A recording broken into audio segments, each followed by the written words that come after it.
Olá, muito bem-vindo ao nosso momento de reflexão da Palavra de Deus. É muito bom ter você conosco, ter a sua companhia. Nós continuamos de quarentena, continuamos em casa, ainda não estamos liberados para reuniões na igreja, mas estamos unidos espiritualmente, estamos unidos pelo amor de Cristo e estamos fazendo as nossas transmissões online. Por isso, quero agradecer a sua companhia nesse momento tão importante e precioso para nós. Seja muito bem-vindo. Se você quiser mais informações sobre a Igreja Aliança, você pode acessar o site da igreja, aliancadealphaville.com.br. Se você quiser saber mais informações ou quando a gente estiver postando algo aqui no YouTube, você pode se inscrever na página da Igreja Aliança e será uma alegria compartilhar com você as reflexões da Palavra de Deus. Espero que você esteja animado, apesar de tudo, apesar do que está acontecendo, do que tem acontecido, que o seu coração possa estar sedento pela Palavra de Deus. Nós vamos falar hoje, meditar hoje, no livro de Apocalipse, continuando a nossa série de mensagens, de reflexões sobre o livro de Apocalipse. Vamos hoje falar do capítulo 21, a partir do versículo 9. Domingo passado nós falamos sobre a nova ordem mundial, Deus fazendo um novo céu e uma nova terra, as coisas antigas passaram, tudo se fez novo. E agora nós vamos ter uma descrição, essa é o tema da mensagem, a revelação da nova cidade, a Jerusalém. E vamos iniciar então a leitura no verso 9, e eu vou ler alguns textos, e em seguida vou fazer alguns comentários sobre ele, e talvez alguma aplicação, uma explicação, uma aplicação, e espero que você possa acompanhar a leitura aí na sua Bíblia, na sua casa. Apocalipse é o último livro da Bíblia, capítulo 21 e o versículo 9. A Bíblia é dividida em versículos, capítulos e versículos, então o número grande é o capítulo e os números em negrito, pequenininho, são os versículos, tá bem?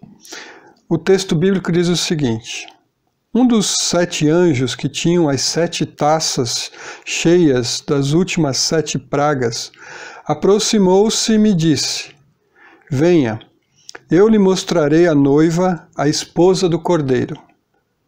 Ele me levou no espírito a um grande e alto monte e mostrou-me a cidade santa, Jerusalém, que descia dos céus da parte de Deus. Ela resplandecia com a glória de Deus, e o seu brilho era como o de uma joia muito preciosa, como jaspe, clara como cristal. Vamos fazer uma pausa aqui.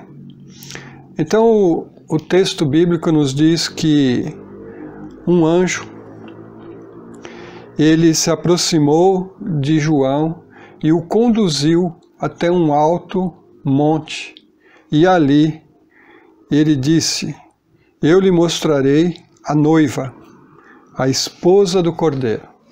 Interessante que esse capítulo 21, ele faz um contraste com o capítulo 17, 18 e 19 de Apocalipse. No capítulo 17, no versículo de número 3, a Bíblia diz que o anjo levou João no espírito para um deserto. E ali ele viu uma mulher. E o nome dessa mulher era Babilônia, a grande mãe das prostitutas e das práticas repugnantes da terra. Essa foi a visão de João no deserto. Ele viu essa mulher, e o nome dessa mulher era Babilônia, a grande meretriz, a mãe de todas as prostituições, de todas as coisas repugnantes. Agora, ele está sendo conduzido a um alto monte e lá ele vai ver uma outra mulher que é a noiva do Cordeiro. Agora, também lá em Apocalipse 17, a cidade é uma mulher, é uma prostituta. Aqui, a cidade também é uma mulher, mas é a noiva do Cordeiro. A cidade, a prostituta, também é ornada de joias, de glória, de fulgor, de beleza. Mas tudo isso é fruto das coisas repugnantes que ela faz, da exploração das pessoas, da violência, da maldade, da injustiça, de vender a justiça do pobre, de sugar a alma das pessoas. Tudo isso é descrito no texto. Essa mulher, ela se fortalece, ela se anima, ela extrai a sua potência, a sua grandeza das pessoas, explorando, praticando violência, praticando atos de corrupção, praticando injustiça, exploração, manipulação. Essa é a fonte da grandeza da cidade, é coisas repugnantes. Ao contrário da cidade que desce do céu, a cidade santa, que ele vai ver aqui no texto, ela é santa, ela desce da parte de Deus. É uma cidade que não tem a maldade humana, que não tem a arquitetura humana, a engenhosidade humana. Tudo provém de Deus, tudo vem de Deus, é presente de Deus, é produzido por Deus, vamos dizer assim. Então, há um contraste entre a cidade que a gente vive, esse mundo, com sua glória, seu esplendor, sua beleza, sua formosura, sua riqueza, mas que também é lugar de coisas repugnantes, de pecados, de escuridão, de desumanidade. Então, há esse contraste entre uma mulher que acaba sendo depois destruída e a noiva do Cordeiro que vai ser eterna, que vai viver eternamente na comunhão com Deus. Aqui também ele diz que essa cidade, né, ela resplandecia com a glória de Deus. Não é a cidade em si que tem algum valor, mas o valor dessa cidade está justamente em ser a cidade de Deus, a cidade da glória de Deus, a cidade onde a glória de Deus se manifesta plenamente, onde o brilho da glória dele reflete para todos os cantos. Nós vivemos numa cidade, nós vivemos num mundo em que a glória de Deus está presente, mas ela é opaca. Ela não é tão nitidamente vista. A glória de Deus se manifesta na criação. Toda a criação revela a glória de Deus. O apóstolo Paulo, escrevendo aos Romanos, no capítulo 1, disse que o que se pode conhecer do caráter de Deus, do poder, da grandeza de Deus, é manifestado na criação. Então, essa glória de Deus, ela existe, mas ela está oculta. Paulo diz que a gente vê como num espelho embaçado, mas aqui nessa cidade, nós veremos a glória de Deus como ela é, de uma forma transparente, de uma forma exuberante, plena. É isso que está dizendo aqui. A cidade é de Deus, por isso ela contém, ela transmite, ela absorve, ela comunica a glória de Deus. O que mais que ele diz? Ele diz também que essa cidade, no verso 12, tem um alto muro. com 12 portas. E diz também que nas portas estavam escritos os nomes das tribos de Israel. Interessante aqui que as tribos, 12 tribos, então nessas 12 portas estão escritos os nomes das 12 tribos, fazendo uma referência à história da salvação do Antigo Testamento. A história das tribos, do povo de Deus no Antigo Testamento, que invocam a Deus, que buscam a Deus, que caminham com Deus, que permanecem nessa história da salvação produzida por Deus lá no Antigo Testamento. E também, aqui é interessante que diz que havia 3 portas no Oriente, 3 no Ocidente, 3 no Norte e 3 no Sul. 3 portas em cada lado da cidade. É uma cidade organizada, é uma cidade que tem ordem, é uma cidade que tem beleza, é uma cidade que tem formosura. Mas também a cidade tem um muro, e diz aqui no verso 14, que no muro, o muro tinha 12 fundamentos, e neles estavam os nomes dos 12 apóstolos de Cristo. Interessante também aqui que essa cidade ela tem as portas com o nome das tribos. E o muro, o fundamento, tem o nome dos apóstolos de Cristo. Então aqui a gente percebe que há a unificação da história da salvação. O povo do Antigo Testamento, junto com o povo do Novo Testamento, compõe o povo da cidade, a noiva do Cordeiro. A história da salvação é a história que começa lá no Antigo Testamento.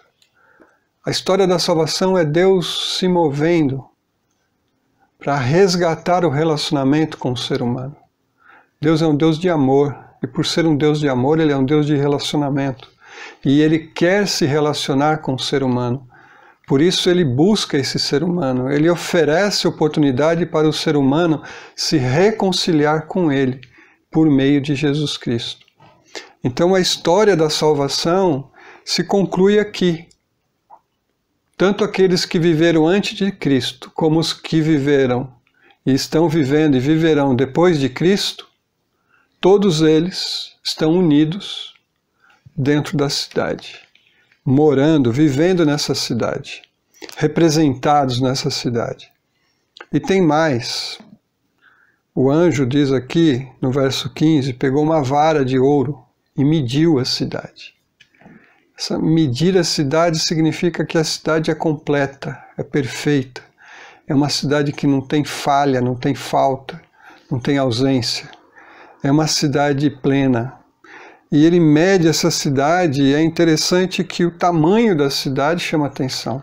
Obviamente que não é um tamanho literal, mas as proporções são grandes para o tempo, para a época e para hoje. Imagina uma cidade com 2.200 quilômetros de comprimento, 2.200 quilômetros de largura e 2.500 quilômetros de altura. O que esse texto está dizendo? Que essa cidade é quadrangular. Essa cidade tem os 4 lados iguais, fala de perfeição. E não é só isso. Lá no templo de Salomão ou no tabernáculo de Moisés, havia uma parte que chamava Santo dos Santos, que era um quadrado. Também tinha as partes iguais. E ali se manifestava a glória de Deus. Aquele tabernáculo, aquele espaço, o tabernáculo ou o templo depois, ele tinha 2 partes. A parte da frente, chamada de santo, lugar santo, e a parte de trás, o quadrado, chamado Santo dos Santos, ou Santíssimo. E é ali, no Santo dos Santos, que a glória de Deus se manifesta, que a presença de Deus se manifesta no meio do povo.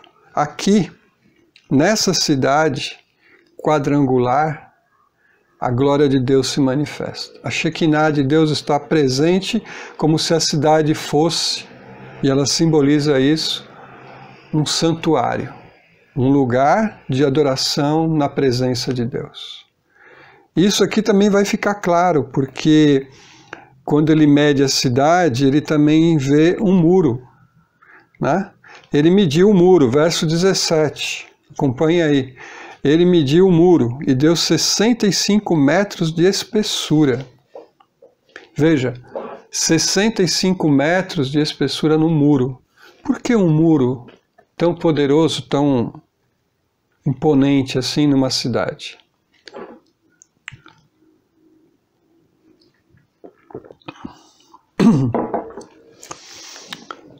Nos tempos antigos, toda cidade poderosa tinha um muro. Quanto maior o muro, quanto mais largo esse muro, mais poder tinha a cidade. Então a Bíblia está falando que essa cidade tem um muro. Mas o interessante é que nós estamos falando da cidade no novo céus e na nova terra. As coisas já passaram, as primeiras coisas passaram. Não há mais maldade, não há mais dor, não há mais morte, não há mais violência, não há mais ninguém que pratique coisas repugnantes. Deus eliminou todas essas coisas, Ele julgou, condenou, eliminou tudo. Então por que essa cidade precisa de um muro? Eu entendo que o muro não tem a ver com segurança, ele tem a ver com santidade. Um muro faz uma separação. O muro define quem está dentro, quem está fora. É isso que o texto está dizendo. A cidade santa, a Jerusalém celestial, que desce do céu, que é o tabernáculo de Deus, que é a morada de Deus, que é um santuário de Deus. Essa cidade tem muros. Significa que essa cidade não é uma cidade aberta, um descampado, onde qualquer um entra, qualquer um sai, entra de qualquer jeito, sai de qualquer jeito. Não é assim. É uma cidade que separa os puros dos ímpios, dos impuros. É uma cidade que separa os adoradores de Deus, os adoradores de Cristo, dos adoradores do anticristo, do dragão. É aqueles que têm a marca do cordeiro dentro da cidade e aqueles que têm a marca da besta fora da cidade. Então, é interessante você observar isso. A cidade é santa. Por isso, para entrar na cidade, você tem que entrar pelas portas. Você tem que entrar de acordo com quem estabeleceu a cidade e definiu. É isso que está dizendo aqui. Por isso diz que a porta tem as 12 tribos e o muro tem o fundamento dos apóstolos. A mensagem da salvação é o acesso para essa cidade. É colocando a fé na mensagem de Cristo e na mensagem dos apóstolos de Cristo que se obtém acesso ao reino de Deus. Então, aqui nós estamos vendo que o Antigo Testamento, sem o Novo, ele é incompleto. É uma história que está incompleta, que não tem final. Qual é o final da história? É o Novo Testamento. Então, no Antigo Testamento, há o anúncio do Messias, há o anúncio de um rei que virá para restaurar todas as coisas. As profecias apontam para um rei, um sacerdote, um profeta. E essas profecias se cumprem em Jesus Cristo. Jesus Cristo, o Deus Filho encarnado, veio para cumprir tudo aquilo que estava escrito no Antigo Testamento. E agora, os discípulos de Cristo, os apóstolos, que depois da morte de Cristo e da ressurreição de Cristo, passaram a proclamar o Evangelho, eles também estão aqui fazendo parte do alicerce. É o caminho, é o fundamento da fé cristã, a doutrina dos apóstolos. Então veja, há uma combinação aqui. quem está na cidade? São aqueles que colocam a sua fé na mensagem da história da salvação, que começa no Antigo, passa por Jesus, é consumado em Cristo e depois segue pelos seus apóstolos até o dia da consumação final. Que mais que nós aprendemos aqui? O texto também fala que o muro é feito de jaspe, a cidade é feita de ouro, que os fundamentos dos muros da cidade eram ornamentados com toda sorte de pedras preciosas. Então, o João, ele está tendo uma visão assim, que ele não encontra muitos termos na linguagem para descrever o brilho, a glória, a majestade daquela cidade, daquilo que Deus preparou. E ele usa então pedras preciosas para falar do brilho, para falar de como a cidade ela é transparente, como ela é preciosa, porque ela tem ouro, ela tem cristais, ela tem pedras preciosas. É uma descrição assim, muito grande, muito difícil às vezes de descrever tudo que João viu. Ele se esforça para falar isso. Mas uma coisa me chamou a atenção aqui, pesquisando sobre esses textos, é que a roupa do sumo sacerdote no templo, ela tinha 12 pedras. O sumo sacerdote, ele entrava uma vez por ano nesse pedaço quadrangular do templo, que era o lugar santíssimo, e ali ele oferecia um sacrifício pelos pecados do povo. Ele fazia isso uma vez por ano. E a roupa que ele usava era uma roupa especial. E ele só podia usar essa roupa nesse dia. E essa roupa tinha 12 pedras, simbolizando as 12 tribos de Israel. Então o sacerdote, ele entrava no Santo dos Santos para oferecer adoração, para oferecer uma intercessão pelo povo, para adorar a Deus. Então aqui o que a gente percebe é que essa cidade, a Jerusalém Celestial, a Cidade Santa, é uma cidade de sacerdotes, de adoradores, de pessoas que estão envolvidas com a adoração a Deus, com pessoas que levam Deus a sério, que confiam na palavra e na promessa dele.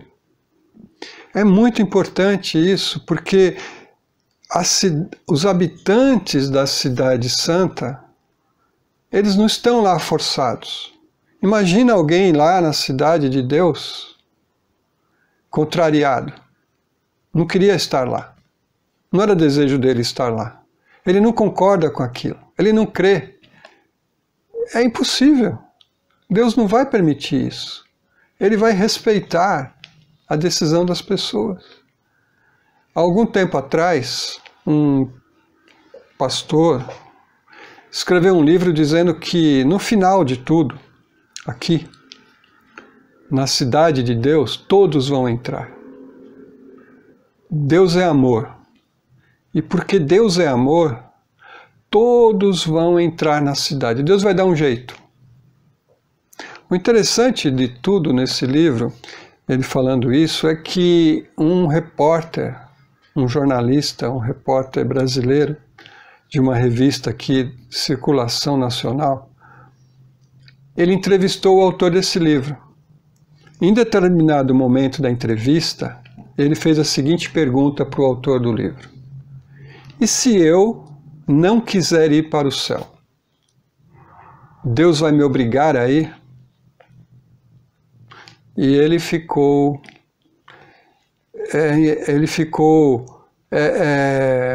sem jeito para responder isso. Ele deu uma resposta, mas não ficou legal.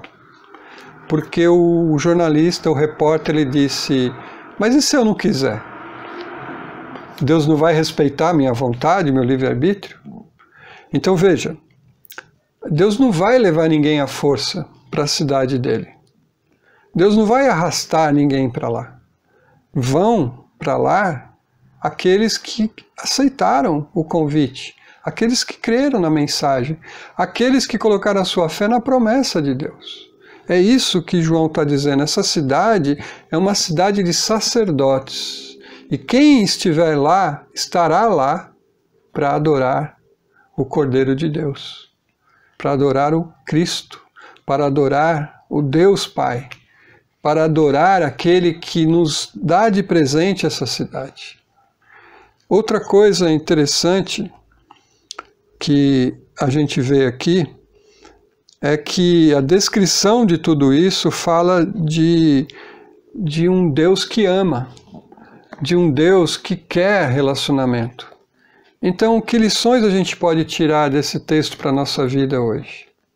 Primeiro, a gente pode tirar para a nossa vida que o Deus de Jesus Cristo é um Deus de amor.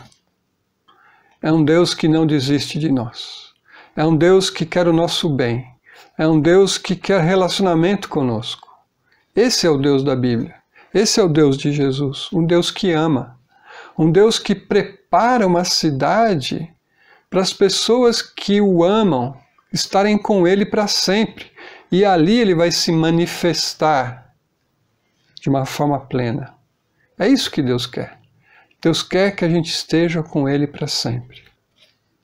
E Ele convida a gente para caminhar com Ele, pela fé, para crer em Cristo e caminhar com Ele. A nossa vida não vai ser uma vida de vagar pelo universo. Não, a nossa vida é uma vida em que vamos ter um corpo ressuscitado.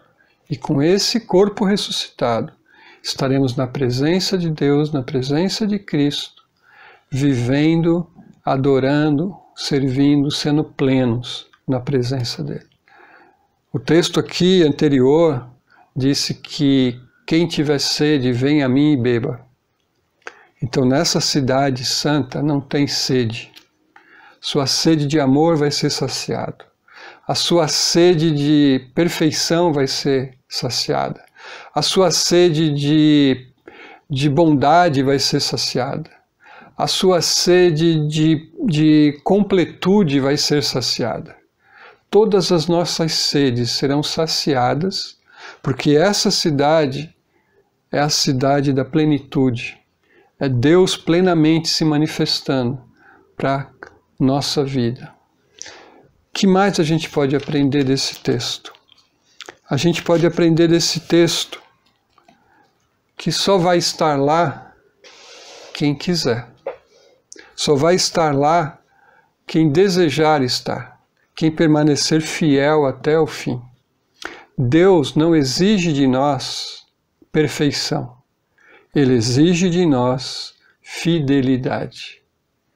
Ele quer que a gente seja fiel a Ele até o fim. Não trocar Ele por nada, não traí-lo com ídolos, mas permanecer fiel. A gente vê isso, por exemplo, porque aqui fala das 12 tribos e dos 12 apóstolos. E quando você vai olhar a vida desses homens, a biografia deles, eles tiveram momentos de muita fé e momentos de pouca fé, e momentos até de incredulidade. Um momento em que eles entendiam e outros momentos que eles não entendiam o que Deus estava fazendo. Em alguns momentos eles davam passo de fé, em outros momentos eles davam passo para trás de medo.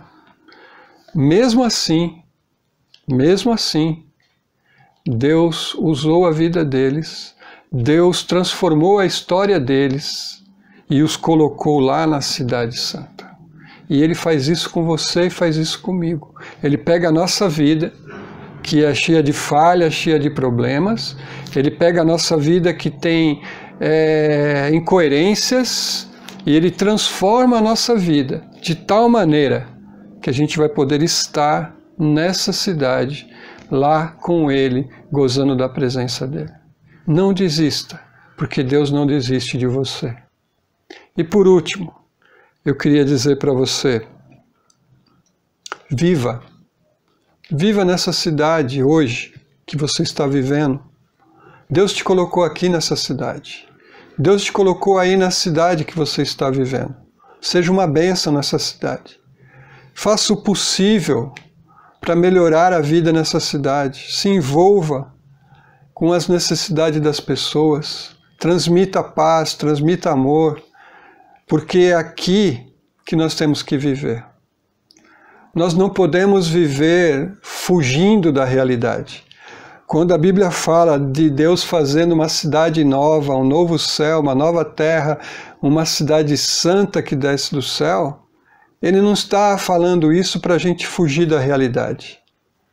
Nós temos a nossa casa aqui, nós temos a nossa família aqui, o nosso trabalho, a nossa empresa, nós temos os nossos desafios aqui nesse mundo, nessa cidade que Deus nos colocou. É aqui que nós temos que ser sal e luz, temos que ser bênção. É aqui na cidade que Deus usa a sua igreja. Então, meu irmão, minha irmã, você que está me ouvindo hoje, o que Deus quer é que você viva essa vida aqui, entendendo que a vida aqui é um dom dele, é um presente dele. Viva bem. A cidade tem o seu lado bonito, mas tem o seu lado feio. A cidade tem os seus momentos de paz e tem os seus momentos de guerra e de violência. Você encontra de tudo na cidade.